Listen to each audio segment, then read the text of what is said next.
Hello everyone, कैसे हो आप सब। आशा करती हूँ आप सब बहुत अच्छे से होंगे और मेरे ब्लॉग्स को बहुत एंजॉय कर रहे होंगे।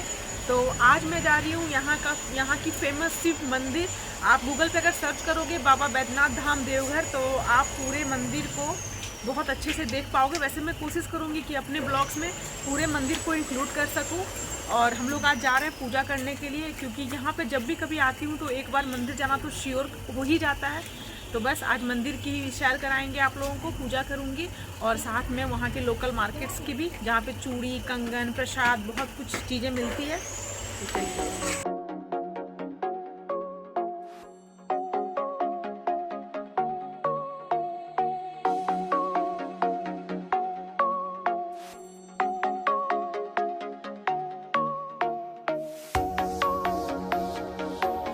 हम लोगों ने ली है टोटो की सवारी। किसी का भी मन कार से जाने का नहीं कर रहा था, तो मेरी पूरी प्रोफाइल आपको दिखाती हूँ। ये है मेरी सिस्टर सुहानी और इधर बैठी है साक्षी और आगे है हमारा गोल्डी मैनेजर। तो वो है मैनेजर, वो सारे चीज़ों को मैनेज करेगा कि हमें सबसे पहले मंदिर जाना है, मंदिर से और कहाँ जाना है, सारी पूरी प्लानिंग हो चुकी है।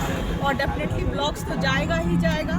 और आप लोग ब्लॉग्स को पसंद भी कर रहे हैं तो बस ऐसे ही करते रहिए, क्योंकि मैं बहुत सारे ब्लॉग्स बैक टू बैक में डालने वाली हूँ।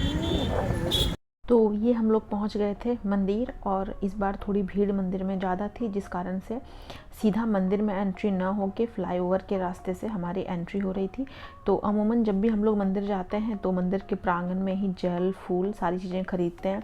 बट चूँकि आज हम फ्लाईओवर से जा रहे थे, इसलिए हमें मतलब फ्लाईओवर के एंट्री के गेट पे ही हमें फूल वगैरह सब खरीदनी पड़ी। जैसा मैंने आप लोग को बताया था, बैद्यनाथ धाम देवघर ये बहुत ही सुप्रसिद्ध मंदिर है और आसानी से गूगल पे आप इसके बारे में सर्च कर सकते हैं। और भी बहुत सारी चीज़ें, इनकी जो विशेषताएं हैं, तो जो चीज़ें मैं नहीं शेयर कर पाऊँगी, नहीं बता पाऊँगी, वो सारी चीज़ें आप आराम से गूगल पे सर्च करेंगे तो डेफिनेटली आप लोग को मिल जाएंगी। तो मंदिर में भीड़ को मैनेज करने के लिए ये फ्लाईओवर बनाई गई है, जिससे कि भीड़ को नियंत्रित तरीके से, मतलब 1 बाय 1 करके, मतलब बाबा भोले का जो प्रांगण है, मंदिर है, वहाँ पे जाना पॉसिबल हो पाए। क्योंकि अगर एक बार में अगर मंदिर का ही द्वार खोल दिया जाए तो इतनी भीड़ हो जाएगी कि आप सोच भी नहीं सकते।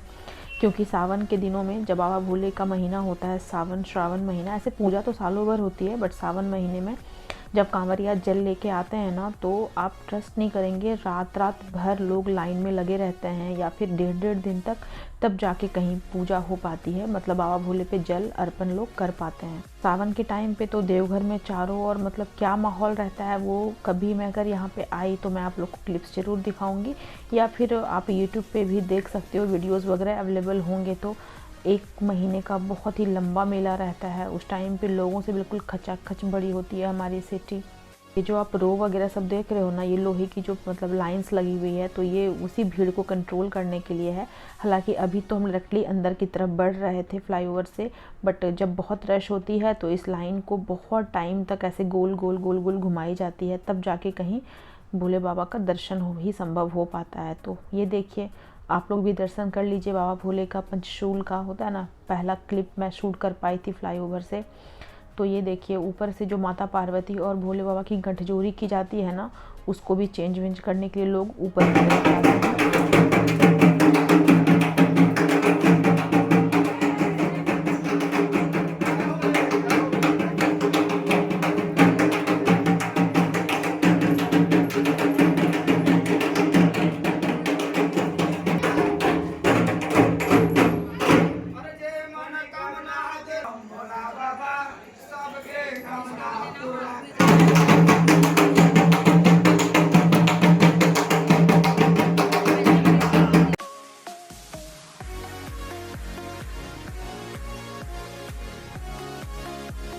मैं आ गई हूँ अभी मंदिर के प्रांगण में। पता नहीं आप लोग को मेरी आवाज़ कितनी क्लियर आ रही होगी, लेकिन अभी आप इतनी लंबी लाइन देख रहे हैं। तो अब हम लोग मंदिर के अंदर जाने ही वाले हैं, बस 2-4 मुझे लग रहा है 10 मिनट और लगेंगे। और ये देखिए इतनी लंबी लाइन, अभी हमें उधर से ही टर्न करते हुए जाना है। और हमने फूल जल सब ले लिया है। ये देखिए मंदिर का आंगन, और अगर आज भीड़ नहीं होती तो हम लोग भी इस आंगन से ही जल अर्पण कर पाते। बाबा भोले को। और हमें लग रहा है कि लाइन में लगे हुए हमें कम से कम 30 से 40 मिनट हो चुके थे, जबकि आज भीड़ ज़्यादा नहीं थी फिर भी। और ये जो देखिए दीवार पे जो हाथ के पंजे दिए हुए हैं ना, लोग यहाँ पे ऐसे मतलब हाथों की चिन्ह लगा के और मन्नत मांगते हैं, और जिनकी मन्नत पूरी हो जाती है उसके बाद यहाँ पे पूजा पाठ और हवन वगैरह होता है। ये मतलब भगवान भोले का ही पीछे का दीवार का बरामदा है।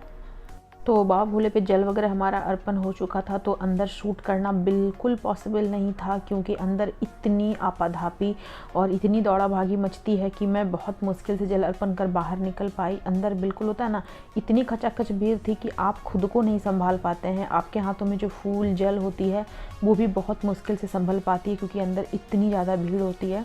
बाबा भोले को जल अर्पण करने के बाद बारी आती है माता पार्वती की, तो वहाँ पे मैंने पूजा वगैरह किया। तो यहाँ पे ज़्यादा रस नहीं थी, तो माता पार्वती की पूजा बहुत अच्छे से हो गई बिना किसी मुश्किल के।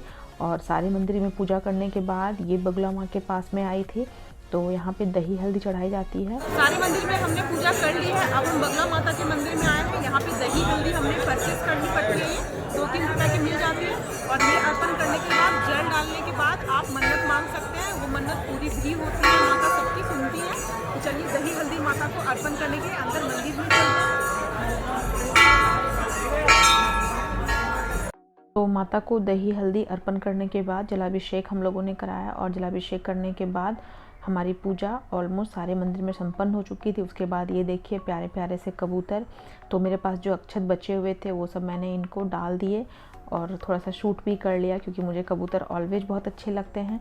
और सारे मंदिरों में पूजा करने के बाद बारी आती है आरती की, जो कि मंदिर के बीच प्रांगण में इस तरह से की जाती है। तो मंदिर के प्रांगण में इजीली अवेलेबल है सारा चीज़ आरती के लिए जो भी लगती है, जैसे कपूर हो गई या फिर ये कपूर स्टैंड हो गई, ये सब आराम से मतलब 5-10 रुपए के रेंट पे आपको मिल जाती है। तो आरती वगैरह करने के बाद प्लानिंग तो हम लोगों ने बहुत कुछ कर रखी थी, पर अनलकीली ऐसा हो नहीं पाया। कारण मैं जैसे ही आरती वगैरह करके घर के लिए मतलब मार्केट के लिए निकल रही थी, जहाँ से मुझे बैंगल्स वगैरह लेने थे और प्रसाद वगैरह और भी कुछ चीज़ें लेनी थी मुझे मार्केट से, तो लेकिन उसके पहले ही मेरे पैर के अंगूठे में पता नहीं कैसे तो किसी चीज़ से ठोकर लग गई और बहुत तेज़ की चोट लगी, जिससे मेरे ऊपर के जो नेल्स होते हैं ना थोड़े से वो टूट गए और उससे बहुत ब्लीडिंग हो रही थी। इसलिए वो बिल्कुल पॉसिबल नहीं हो पाया मेरे लिए कुछ भी आगे शूट करना। इसलिए इस आधे अधूरे से ब्लॉग के लिए मैं आप लोगों से तहे दिल से बहुत माफ़ी मांगती हूँ, क्योंकि मुझे खुद को बिल्कुल अच्छा नहीं लग रहा इस इनकम्प्लीट ब्लॉग को डालते हुए। तो मैं मंदिर गई थी और इतनी मतलब होता है ना, पूजा करके मुझे इतना ज़्यादा मैं अच्छा फील कर रही थी, तो मुझे लगा कि आप लोगों के साथ शेयर ना करना शायद ये फिर मुझे ये बातें बहुत चुभती, इसलिए मैंने ये ब्लॉग आप लोगों के साथ छोटा ही सही बट शेयर किया अपने तरीके से। तो आशा करती हूँ कि मेरी आज के ये ब्लॉग आप लोग को आई हो पसंद। अगर हाँ तो प्लीज़ मेरे चैनल को लाइक और सब्सक्राइब देना बिल्कुल ना भूलें। मैं बहुत जल्द हाजिर होती हूँ अपनी एक नई वीडियो के साथ। तब तक के लिए bye bye everyone, God bless you, take care.